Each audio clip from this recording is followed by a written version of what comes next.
Rebel leader says deported as web blackout sweeps protest hit Sudan.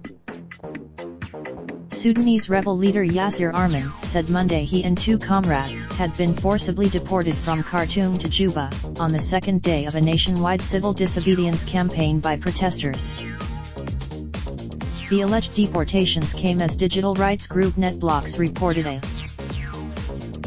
Speaking to an AFP reporter at a hotel after arriving in South Sudan's capital Juba, Arman said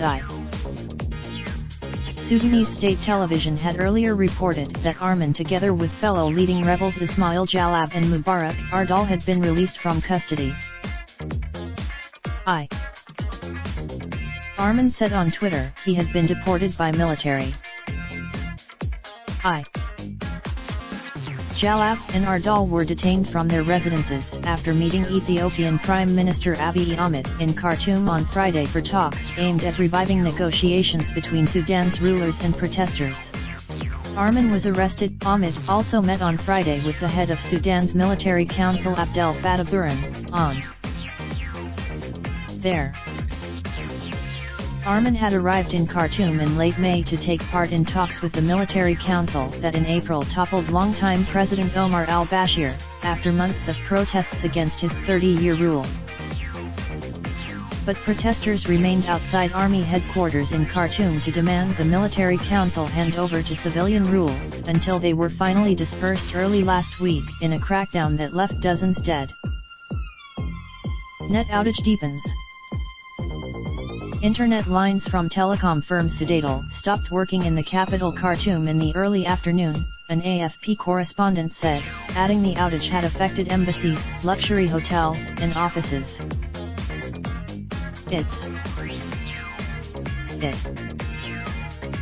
The military council announced that security forces on the streets would be boosted after 4 people were killed in clashes on Sunday, 2 in Khartoum and 2 in Omdurman, just across the Nile River.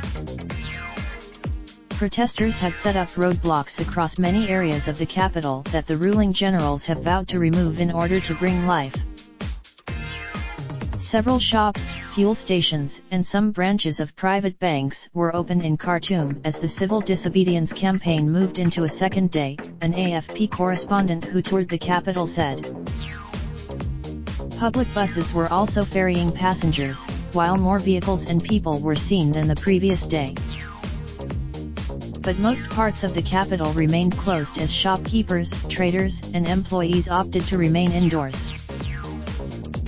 Those who ventured out said they had to earn their livelihood.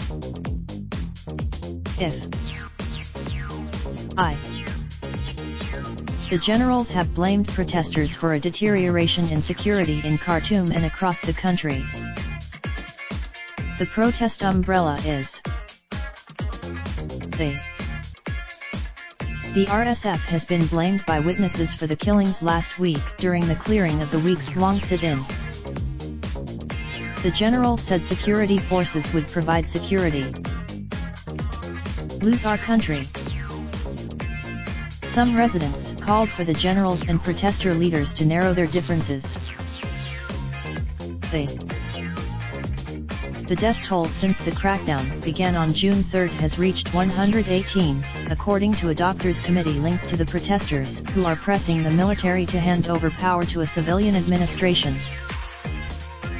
The Health Ministry, for its part, says 61 people died nationwide in last week's crackdown, 49 of them from Liv. The Central Committee for Sudanese Doctors blamed forces supporting the ruling generals for the deaths on Sunday. The Sudanese Professionals Association, which first launched protests against Bashir in December, has said the disobedience campaign would continue until power is transferred to a civilian government.